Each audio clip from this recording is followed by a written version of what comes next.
Okay, so welcome everybody. Let's get started. I hope you had a nice weekend. And as I have mentioned to you,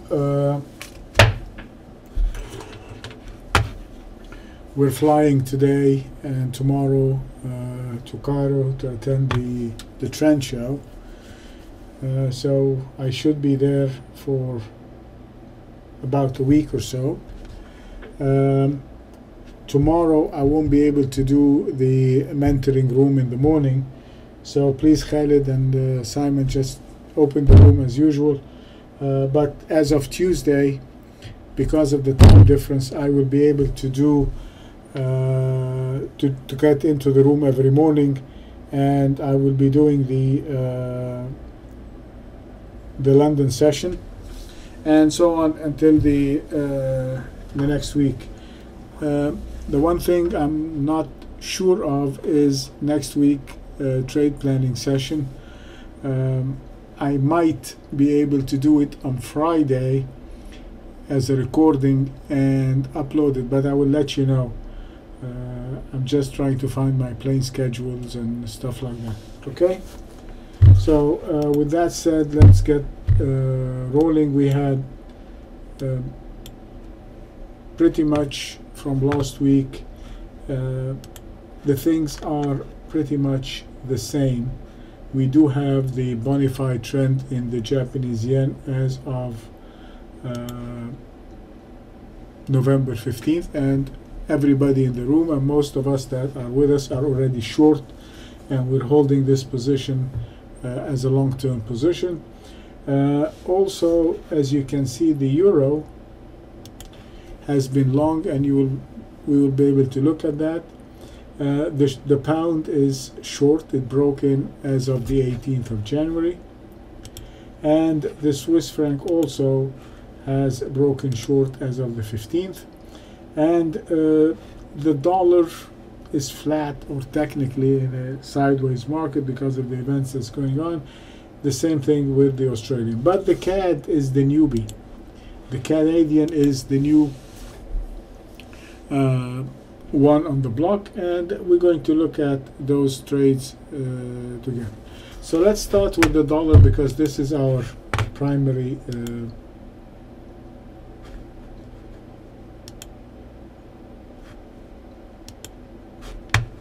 chart. And as you can see here, we are pretty much for the last several months between the 79.12 and the 80.45, but as you recall from our existing position, that the dollar yen has been moving higher, and it's simply not because of dollar strength, but it's because of yen weakness.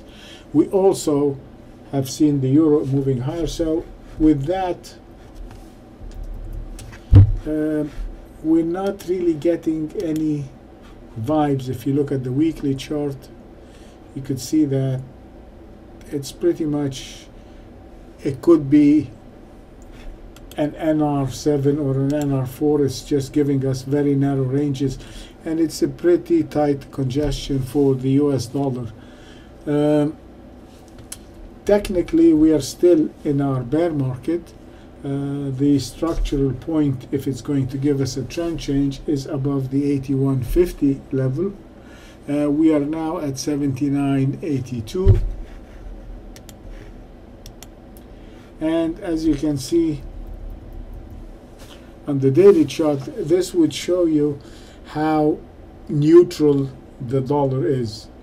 For the last 5 days, the last 5 bars are pretty much inside each other. The highs and the lows and the closes, whether they're positive or negative, they are within the last 5 bars.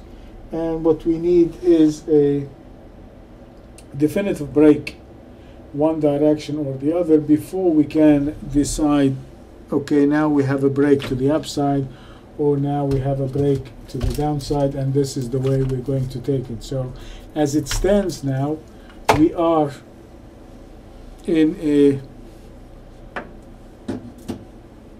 sideways to a neutral pattern. So I really, with this kind of closing, I can be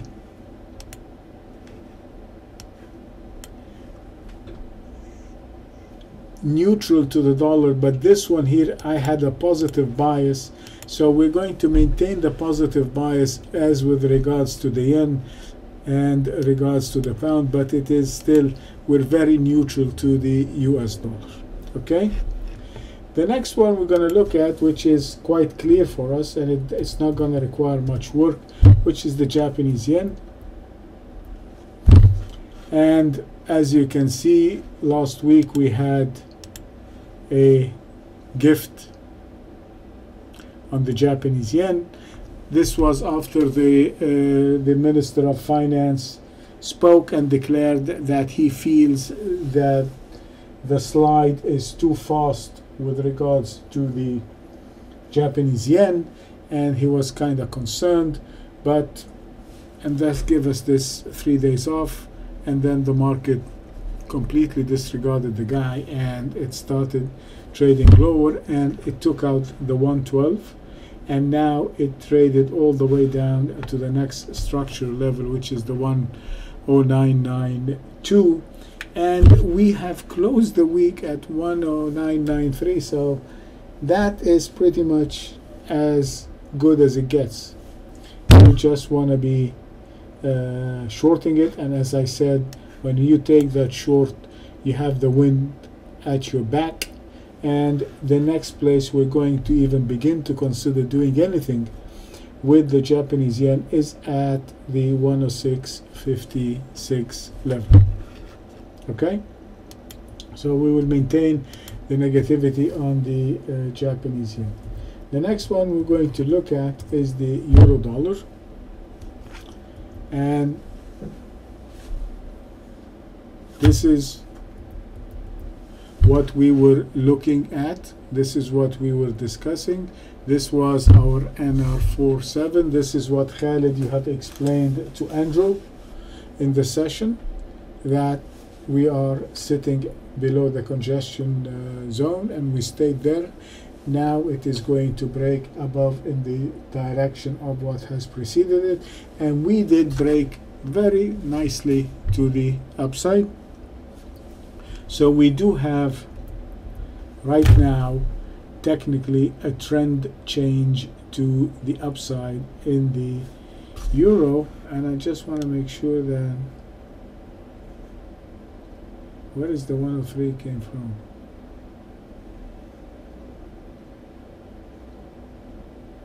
Yeah, that's the 103.37.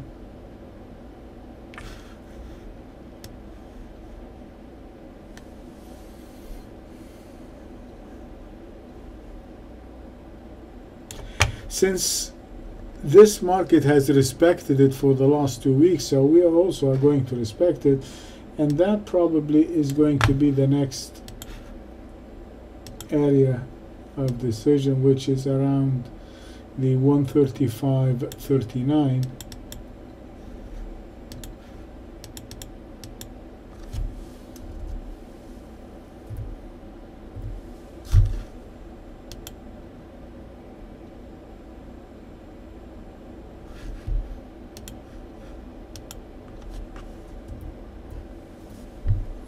So we're pretty much, yeah, I mean, there is no, we closed the week at 134.69. We have at least a couple of hundred pips before we can even begin to look at anything in the euro. So the euro is, we definitely have a break to the upside in the euro, and that would be the beginning of a trend change. So with regards to the euro, this is actually remains the same. That so far is, come on, that is very strong, and the one with a positive break to the upside is the euro. We're kind of neutral to negative with regards to the dollar. We are bearish with regards to the Japanese yen, Now we're going to look at the Australian dollar. And the Aussie dollar is doing what the Aussie dollar is doing right now. This is a sell signal for us on the Aussie dollar, and we should begin to look at selling it. This is the weekly chart.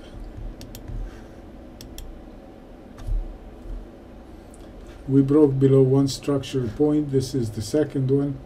So we probably should take us, yeah, the 102.99, because it's the same as this one here. So this should be the 103 level, should be the next place where we're going to be looking at the Aussie to pause. So for the Aussie dollar,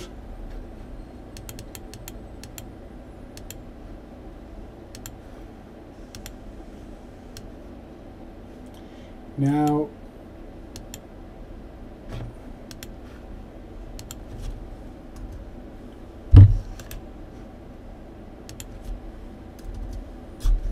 the Aussie dollar is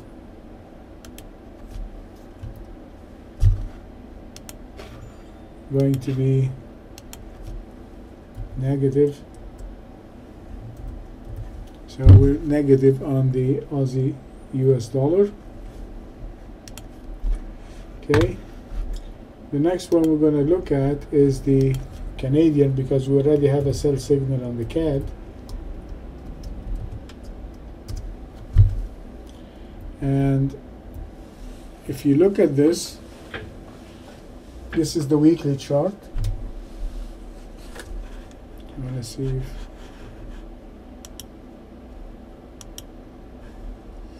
okay, Andrew, and the rest of you, what do we have here?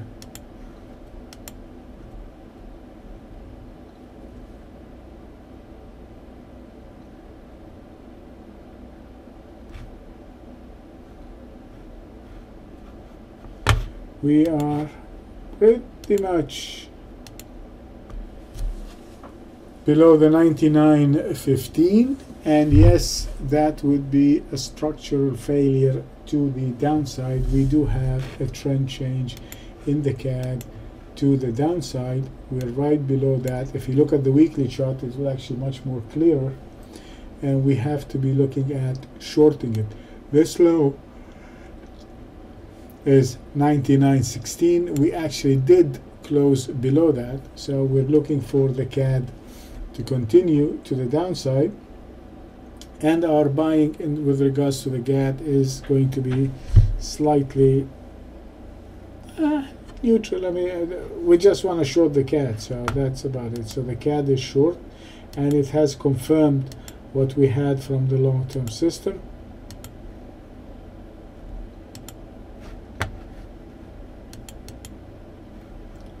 So the CAD now is no longer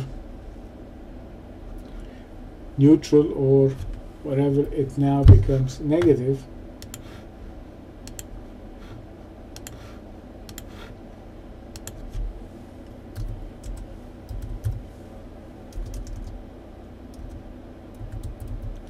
Okay. The next one we're going to look at is the British pound.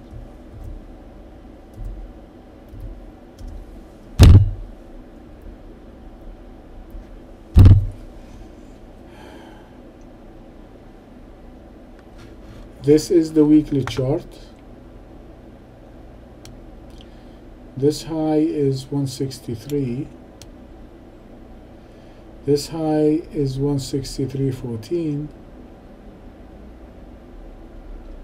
This is 160. So they did actually kind of succeed in putting a new high.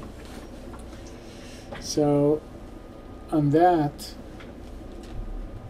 I mean, I can't call this a, this is 158.16. We really did break below that.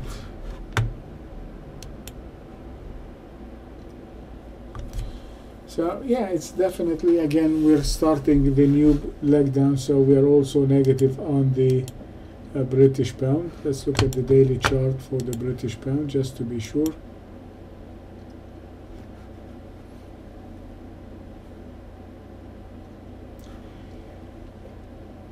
We just want this.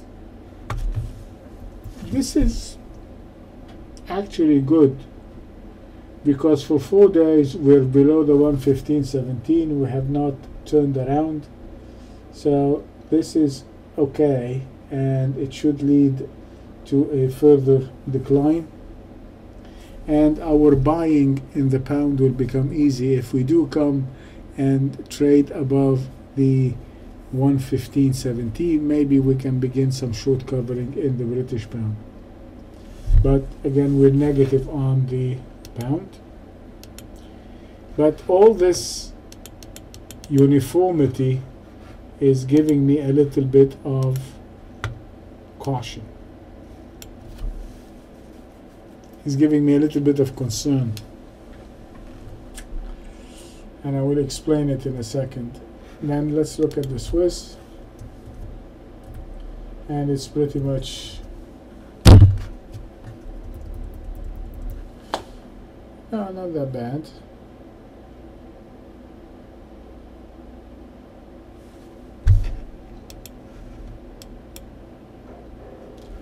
The Swiss is turning back a little bit,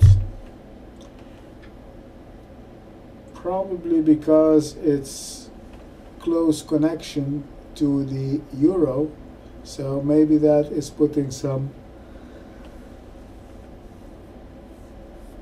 support underneath the Swiss and putting pressure on the Aussie Swiss, and probably putting pressure on the CAD Swiss, and probably putting pressure on the dollar Swiss.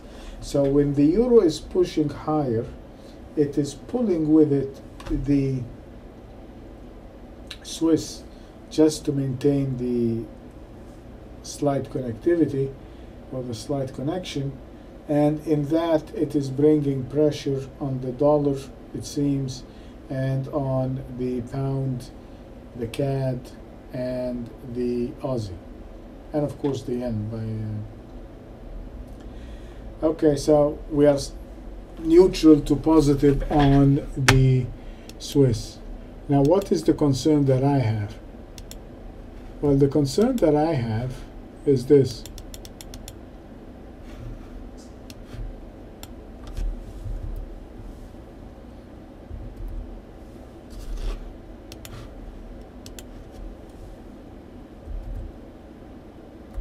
If you look at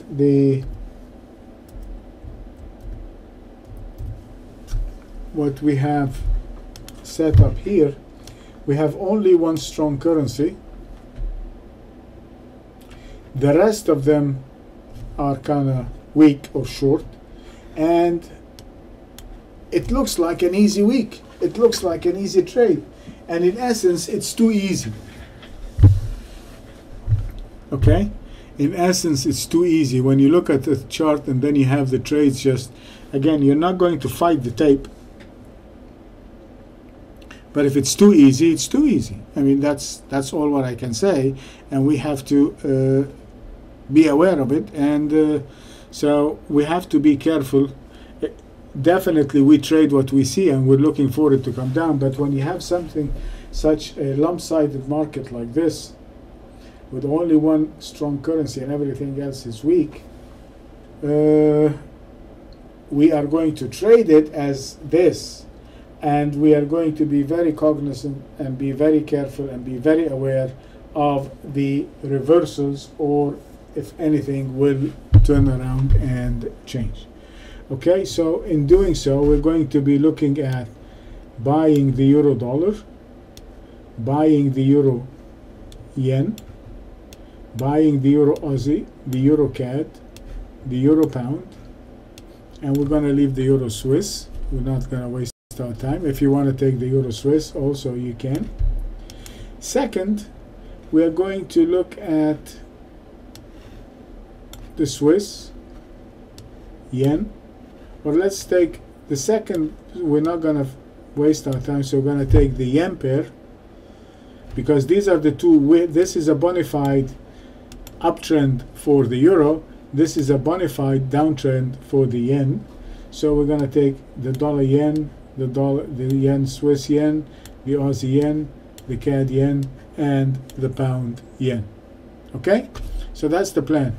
The euro across the board on the long side, the yen across the board on the short side. Okay?